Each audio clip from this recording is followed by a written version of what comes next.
What? What did you say? I told you that my mother will be living with us from next month. My sister will also be coming with her, so make sure you take care of both of them.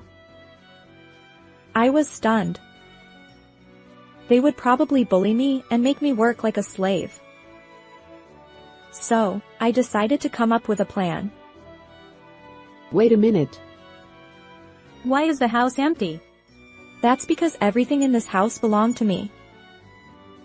My name is Abigail, and I am a 35-year-old office worker. I have been married to my husband Andrew for a year. We met through a mutual friend. I like drinking alcohol and often go out drinking with friends who also like to drink. One day, I met Andrew at a drinking party through a friend. While we were drinking, Andrew came to the same bar and we started drinking together. We exchanged contact information and started drinking with a group of people and eventually started seeing each other alone. Andrew is the type of person who comes on strong, and I like that kind of person who pulls me along. So, I thought it was good to be dating him at that time. After that, we continued our relationship smoothly, and I think it was about a year later when he proposed to me. Andrew said, "I can't live without you in my life from now on. I want you to support me by my side forever. Please marry me," he said and gave me a ring. Of course, my answer was yes. I was a little late to get married on average for my age, and even considering having children, it was just in time. Besides, I loved him so much that I accepted his proposal. So we got married. However, there was something that bothered me a little when we got married. It was about his parents' house.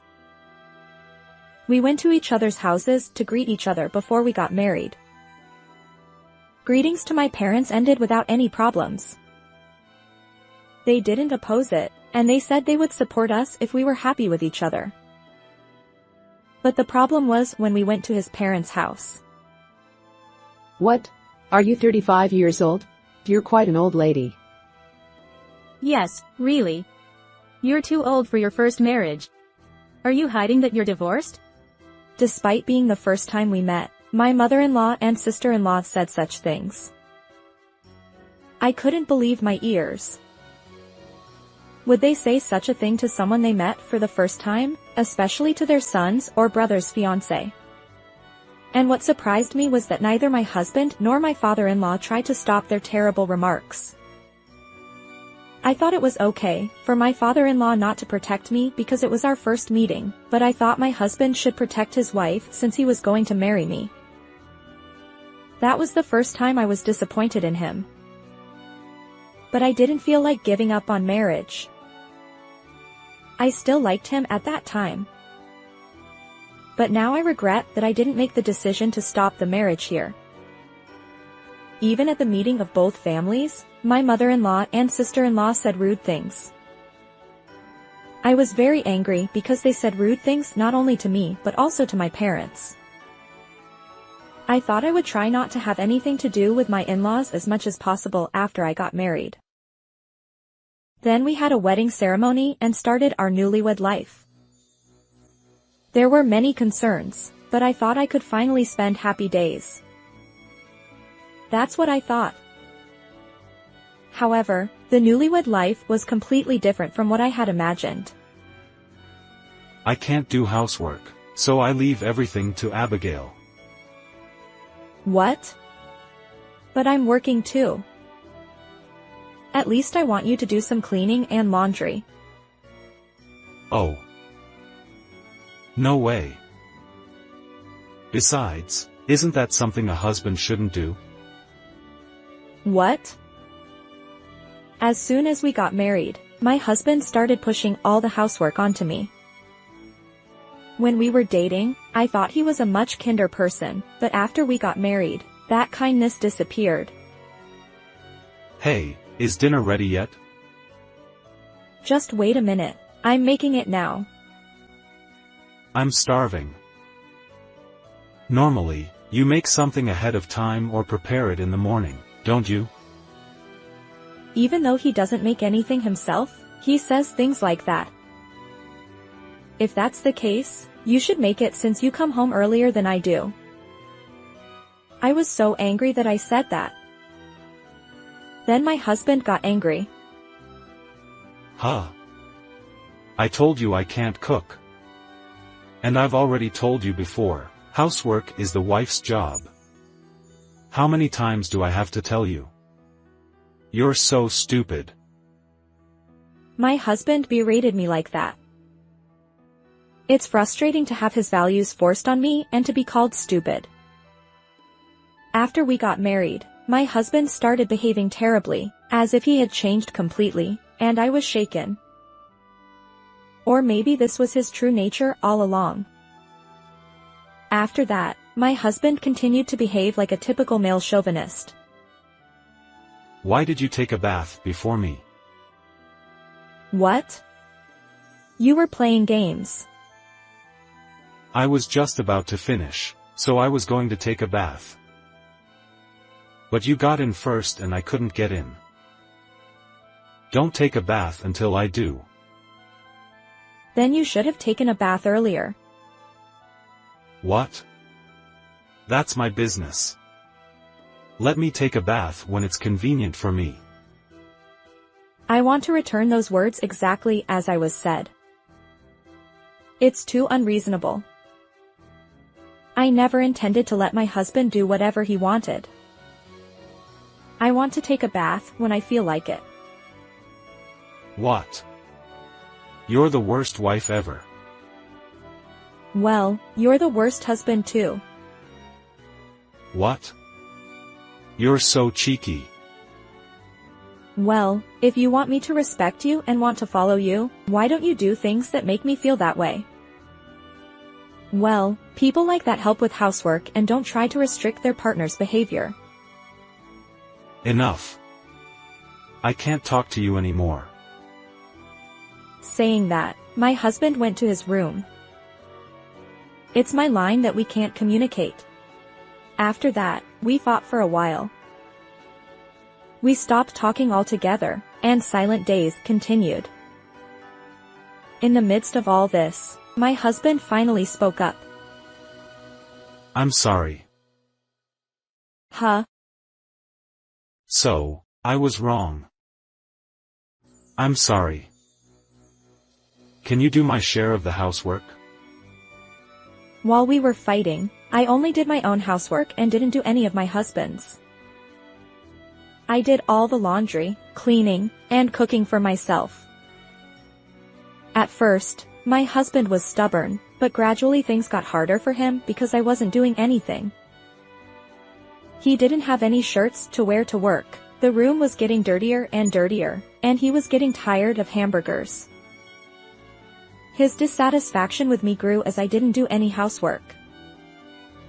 That's why he finally apologized to me.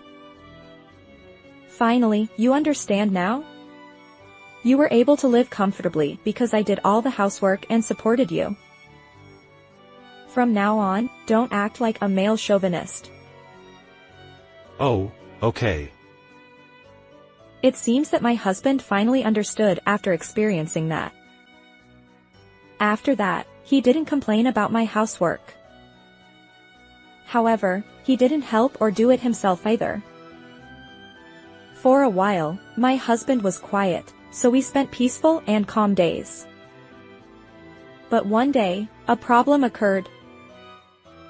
It was when we participated in a gathering at my parents-in-law's house for the first time since we got married. Are Andrew and Abigail living a proper married life? Is Abigail doing her housework properly?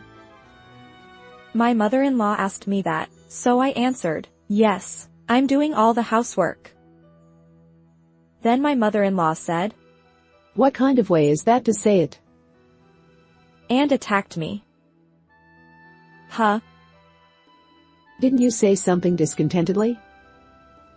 No, that wasn't my intention. I was troubled, and my sister-in-law joined in to support my mother-in-law. I thought so too. Do you have any hostility towards my mother? No, not at all. Why would you think that? Eek, scary. This time, she had an exaggerated reaction to me. My mother-in-law and sister-in-law took an annoying attitude towards me for some reason. Then my husband joined in and blamed me. Abigail is always so aggressive. I'm having trouble because she's angry about everything. Oh, really? You're so cheeky for a daughter-in-law. We have to educate her, don't we? My sister-in-law and mother-in-law said that and said they would come to our house to check on us. It's not a joke. I don't want them to do that. It's okay. We have our own way of being a couple. It's not working properly, so we're going to go. Yeah, you're so stupid. These people are really annoying. And even though my sister-in-law and mother-in-law are saying such things, my father-in-law doesn't try to stop them at all.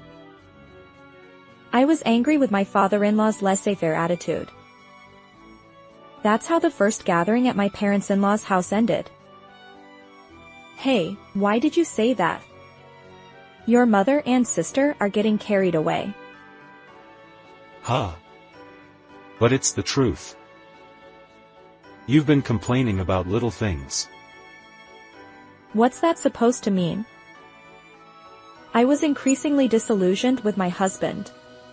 Then on holidays, my sister-in-law and mother-in-law started coming to our house regularly. Every time they came, they complained about my housework, which was really tiring. Even though it was a holiday, my heart and body couldn't rest. Moreover, when they came to the house, they demanded things like wanting to eat this, so it took time and effort, and it cost money for food. My husband has gained the support of his mother and sister and has started to get carried away again, and I was gradually reaching my limit. And I began to notice that my husband was hiding something. In the midst of all this, my husband said something outrageous. I'm going to live with my mother starting next month. What? What did you just say? So, I'm saying that I'm going to live with my mother from next month. My sister said she's coming too, so take care of both of them properly.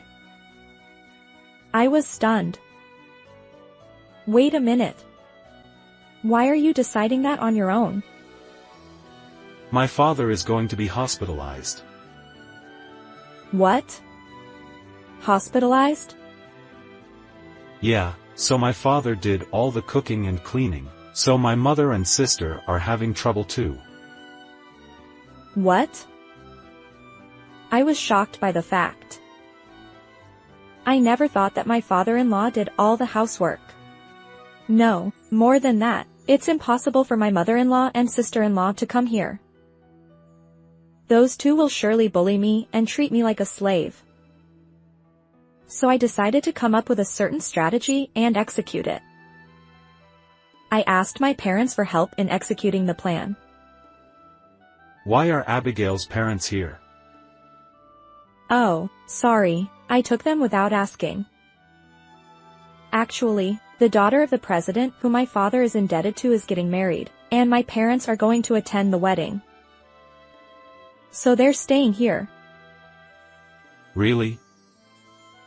If you're worried, why don't you go back to your parents' house? You won't be able to calm down here. Okay. I'll do that. After having that conversation with me in the room, my husband immediately returned to his parents' house. After seeing him off, I immediately moved my luggage into the car with my parents. Then, I had a recycling shop dealer who I had requested beforehand come and appraise the furniture and appliances, and sold them and had them taken away immediately. Now, there is nothing in this room except for my husband's belongings. I left a completed divorce form on the floor and left with my parents. 2 days later, my parents-in-law called. Wait a minute. Why is the house empty? My mother-in-law and sister-in-law were in a state of panic. And my husband was also panicking, saying, "Why are we getting divorced?" I calmly told them, I sold the furniture and appliances. Why did you do that on your own? Because they're all mine. What? Everything in the house was bought by me. Don't be ridiculous. You're being supported by Andrew. Don't lie. Well, whether you believe it or not doesn't matter. I can prove it. Hey, Abigail. Why are we getting divorced? That's because you've disappointed me so many times. You act like a male chauvinist, side with your mother and sister to berate me, and even decide to live together without my consent. That's unacceptable. Hey. What's wrong with valuing family? If that's the case, why don't you value your family by yourself alone? Well, I don't think you have the luxury of valuing family since you're unemployed. Why are you saying that? Wait a minute. Andrew, what does unemployed mean? I didn't hear that. I thought it was strange that he always came home early. So I caught up with his boss at the company where he worked and found out that he quit because he didn't like being scolded for making mistakes repeatedly. Oh, my. Moreover, that was 3 months ago. He's been lying to me all this time. I don't want to continue my married life with someone like that. So I'm returning your son who is not good enough. By the way, the rental room is in my husband's name, so please pay the rent properly. Well, since my husband is unemployed, he can't pay and will be kicked out and have to return to his parents' house. That's ridiculous. Abigail, help me. Yeah, who will do the housework if you're not here? Yeah, didn't you love me? Stop relying on me conveniently like that. I'll file for divorce even if I have to go to court. Let's communicate through lawyers. I said that and hung up the phone. After that, I divorced my husband through a lawyer. It seems that my ex-husband and his family returned to their parents' house reluctantly. However, they were hit by further misfortune. It seems that my ex-father-in-law had an affair with a nurse while he was hospitalized. My ex-father-in-law himself had considerable assets, and the nurse who aimed for that money tempted him. As a result, the ex-mother-in-law was divorced and the ex-mother-in-law and ex-sister-in-law were apparently kicked out of their house. They received compensation, but the ex-sister-in-law and ex-husband are unemployed. So the three of them live in an apartment, but they quickly run out of money and are in a poor state. Currently, all of them are working part-time jobs and barely making ends meet. It's really ironic, or rather, they brought it upon themselves. On the other hand, I returned to my parents' house and worked hard as a company employee. Recently, I got a raise, so I'm going to save money and accumulate assets while I can. How was this story? Please subscribe to the channel. See you in the next video.